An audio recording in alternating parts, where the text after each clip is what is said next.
When WWE announced recently that they would be leaving their current offices for a new building, I was oddly upset. Why I care where the HQ is, I don't know, but I suppose after years of seeing it in adverts, skits and documentaries, it had been built up as some sort of special ground. If they had ever offered a tour, I likely would have gone. I could have stood outside like Vince McMahon and said, "Get it? All my dreams coming true." There is actually loads of tidbits about this office block though, which goes to show how interesting WWE can be. Even its home base has stories that are just waiting to be shared. I'm Simon from What Culture, and this is 10 things you didn't know about WWE HQ. Number 10. WWE didn't move there till after WrestleMania 1. Well, what do you know? WrestleMania truly did come first and backs up that rumor that WWE bet the bank on it. Because they did. It was its success that opened all of these doors, and without it, maybe the company would have still been operating out of their Cape Cod offices.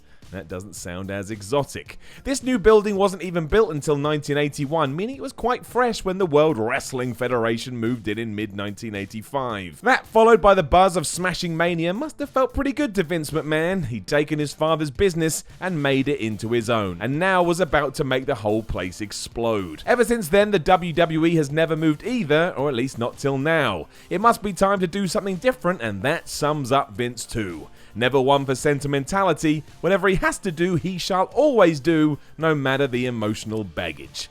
I'm intrigued to see what memories we can make in this lovely new home. Number 9, you can see the impressive lobby externally. Loads of fans post pics of WWE headquarters. Social media has become home for all of that because that big glass house is just begging to be included and liked and shared. As we've already mentioned, however, WWE doesn't do tours, so this is as close as you're going to get without being invited in. With that said, the lavish lobby near the front reception is visible through the doorway, and if you get the right spot, it's pretty cool. You can see the life-size gold statues of Andre the Giant, Bruno Sammartino and the Ultimate Warrior, and an advert for whatever pay-per-view is about to step into the spotlight. It's like a tease of what the rest of the building is like, and in many ways a mini WrestleMania access. Just one you can only see from afar. Also knowing that plenty of huge decisions have been made between these walls, and it's all very cool. Likely also home to some proper arguments as well. Number 8 is like a shrine to WWE history. Following on from that note is the long talked about warehouse, which gets chatted about on Reddit at least once a week. Full of WWE goodies, it's a proper treasure trove for any company historian, and there's evidence of this in official YouTube videos and even a WWE.com gallery featuring Kofi Kingston. Any fan could get lost in there for hours and be more than happy with how they spent their time. It really does have everything too. Pay-per-view posters, entranceway logos for events like the Royal Rumble, SummerSlam, Mania and King of the Ring, props that have been used in angles we still debate today, and even more on top. It's rammed full of trinkets from over the generations, right down to the costume for the gobbledygooker. Some of this gets wheeled out for access every year, but surely that's not enough. WWE could make a museum with all of it, and you know people would go. I would. You could even tie that into a physical Hall of Fame, and you would be laughing. Number 7, all of the Undertaker's caskets live there. Just to underline how meticulous WWE has been, all of the Undertaker's old caskets also await within this room. In the aforementioned Kingston photo shoot, you can see one of them, but that was likely moved for this article. There are other pictures that show them all just pushed together, which must be like a Taker fan's dream.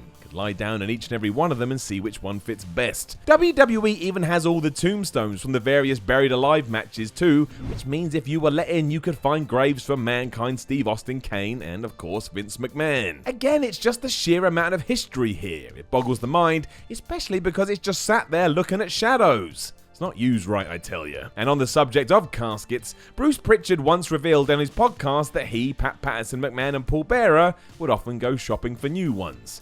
Although some were custom made to fit big men such as Yokozuna, they're all 100% genuine. That's not creepy at all. Number 6, a separate building hosts the Video Vault. The warehouse that we have now officially fanboyed over is attached to Titan Towers. The Video Vault, which is equally as crazy in terms of its depth, is not. Filled with master tapes, it's so large it's actually in a separate building a short drive away, and surely that tells you just how massive it is. Don't forget it's not just its own footage, as WWE owns WCW, ECW, AWA, World Class Championship Wrestling from Florida, Smoky Mountain Wrestling, and others. You've also got countless hours of in-house footage too, and then there's every pay-per-view, every single episode of Raw, SmackDown, Sunday Night Heat, Superstars, and other weekly programs past, present, and soon to be future. Ever since the network came to be, the library is mostly digital now, but you can't be too careful, hence why WWE keeps all of these alive, and hence why the building is so huge. Get this as well. In a 2013 WWE.com article, asset manager George Demankos said the place had 48,658 tapes. That was almost 6 years ago, meaning there will be more now. Good grief. Number 5 is only 55 minutes from MetLife Stadium. When choosing the base of operations for its sports entertainment empire, Vince McMahon didn't leave anything to chance. Titan Towers is located at 1241 East Main Street in Stamford, Connecticut. If you check out Google Maps, you'll find out why. WWE HQ is only a 1 hour, 7-minute drive to the historic Madison Square Garden. That also means it's only a mere 55-minute jaunt to WrestleMania 35's venue, that being MetLife Stadium. That allows Vince McMahon, Triple H, and others to be able to conduct some business at Titan in the morning of Mania, and then travel to the Giants Jets Arena. Makes sense why they enjoy running such a place when it comes to their biggest show of the year. WWE's offices are also close by to Vince's home, and it's not too far away from Triple H and Stephanie McMahon's house either, although that's no accident, that's just par for the course. If you work for WWE, it makes sense you buy a house that's close to work. No one likes commuting, especially when this bunch are driving and flying all over the world. Actually, when you think about it, being a wrestler is basically just one big commute.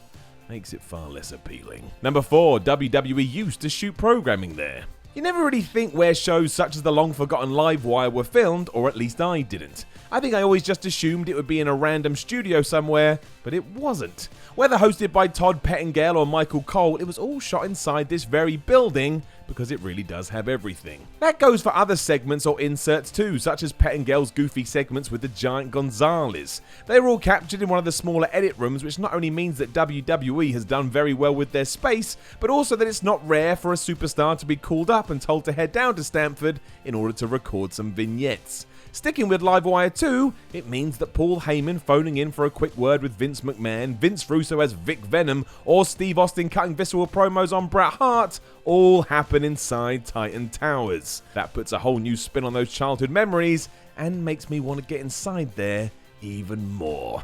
We need a damn plan. Number 3, the roof was used to shoot an old Raw opening. Even when WWE ran out of room, it found ways to make it work, right down to using the roof. As and when it worked, they would film on top of it, because of course they did. So if you cast your mind back to the Raw intro from 1995, when a bunch of cops were running around explosions and various shots of wrestlers beating the hooey out of each other, the ring you saw had been erected above Titan Towers.